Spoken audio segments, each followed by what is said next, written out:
Thank you. Thank you. Please, have a seat. Good evening. Good evening, and thank you for tuning in. I am your host, Cowboy Williams, and this is the House of Moor.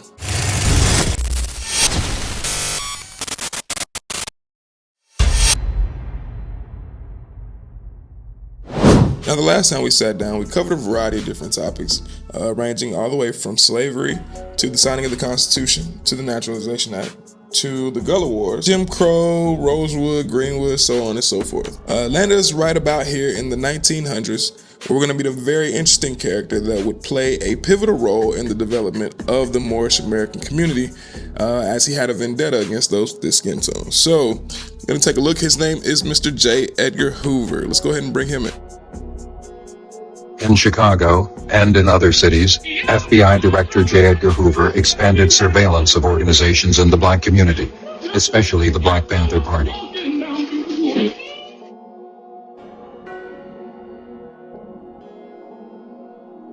Directives issued by FBI headquarters a few weeks after the elections called for, quote, imaginative and hard-hitting counterintelligence measures aimed at crippling the Black Panther Party, unquote. On Chicago's west side, the Panthers had just opened their first office in Illinois. Come on in, Mr. Johnson, sit down, get something to eat. Gotta get off y'all coat.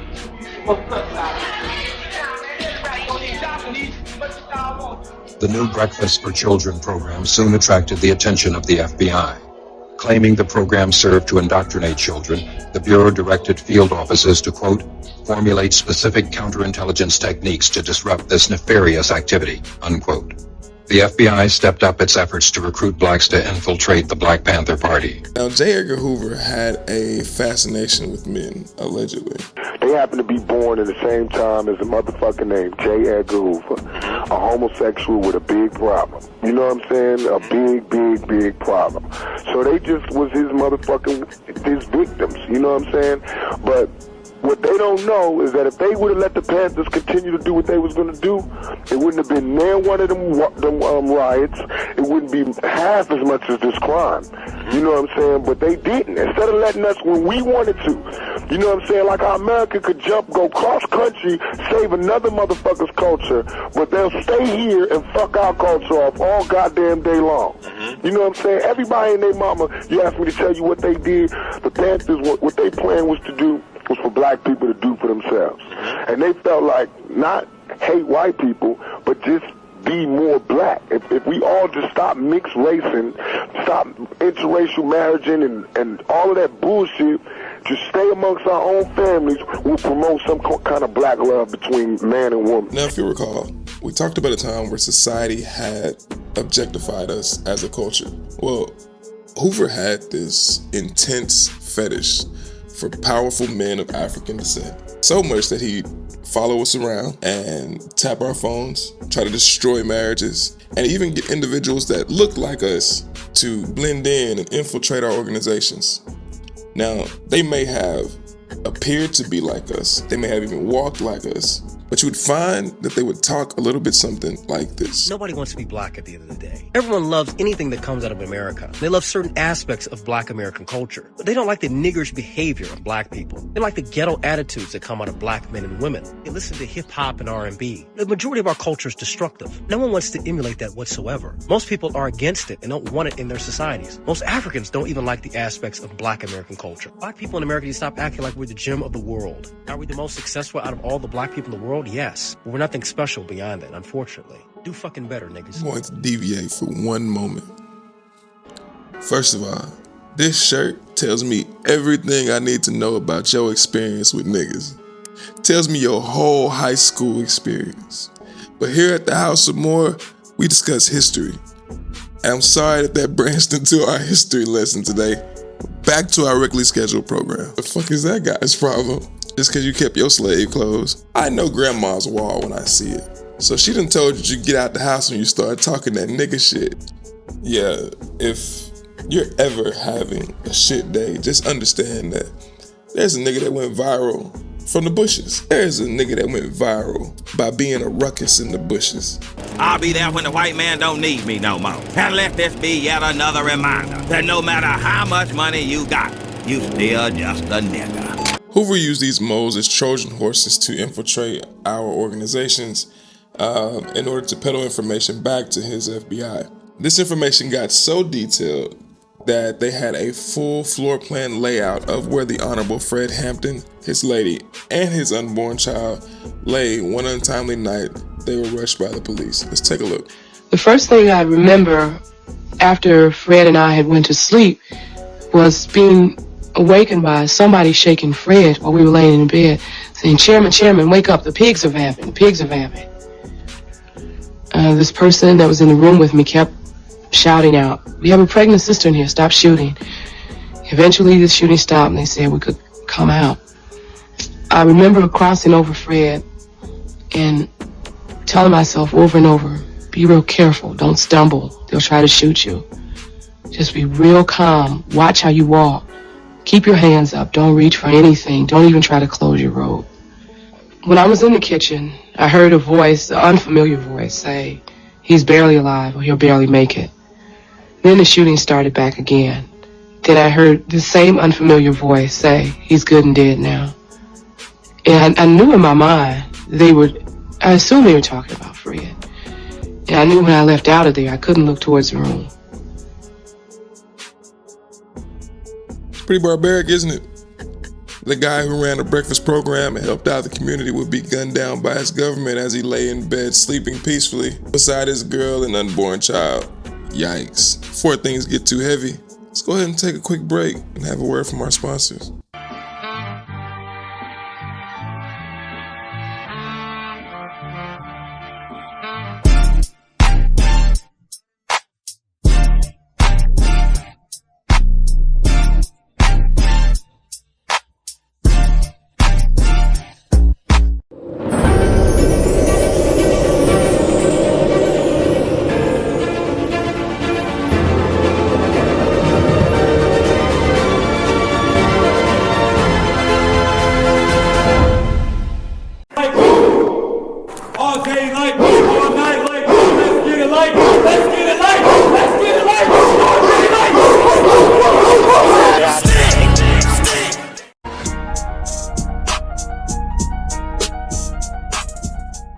Now, while we watched this COINTELPRO mission knock off our pillars one by one, we were introduced to a man that was brought to us by means none other than assassination. He presented himself as someone that would bring about a great society.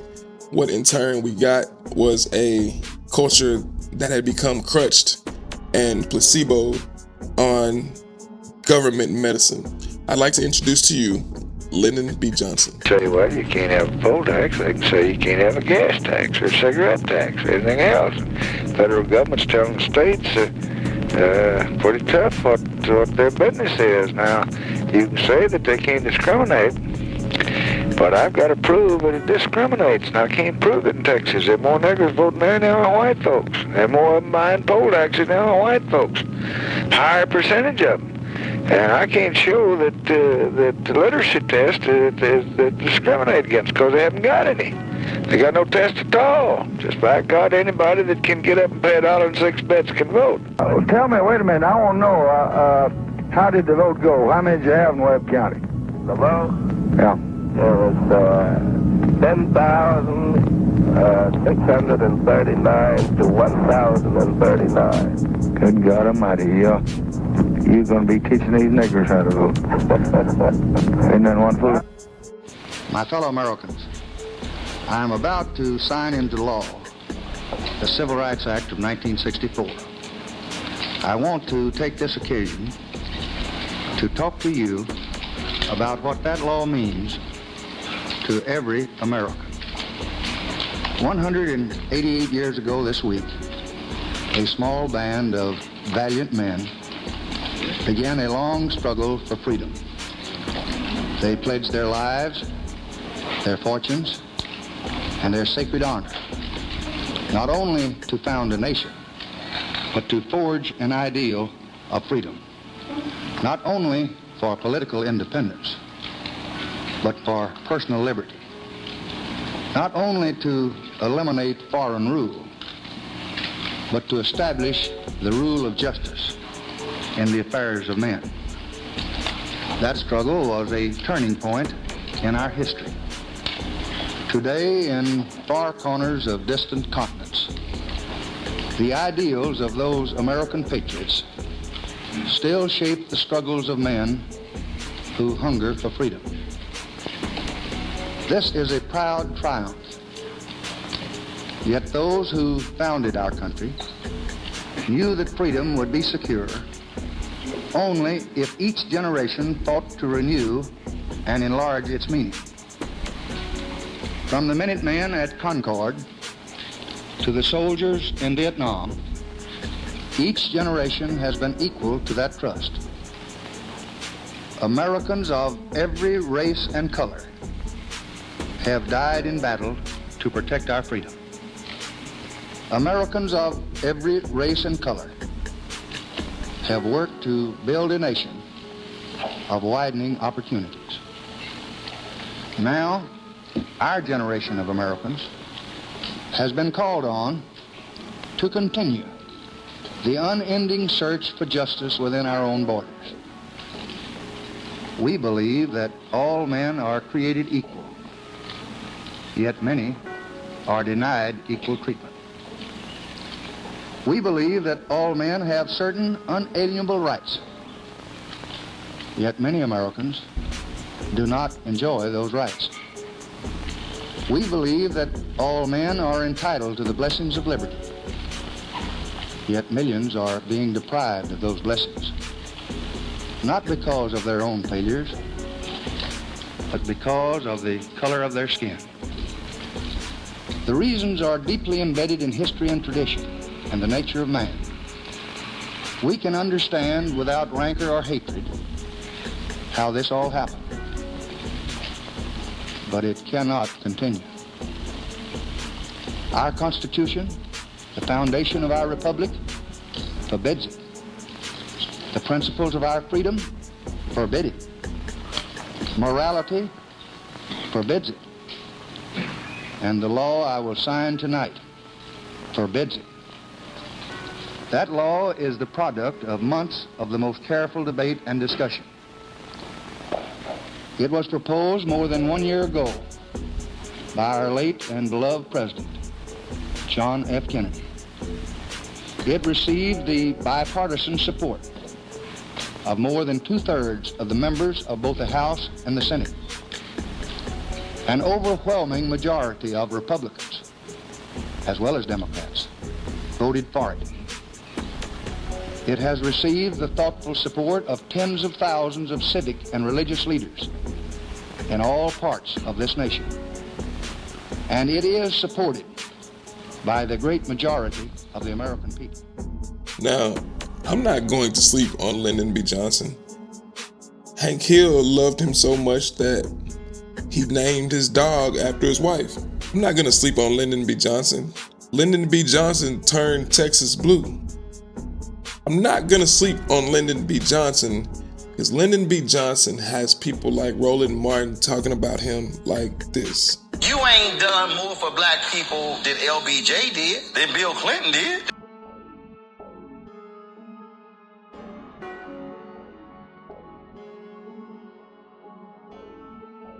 than FDR did.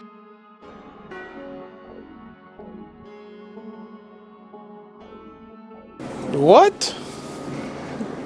Bro, what are you talking about, man? See, I done told you.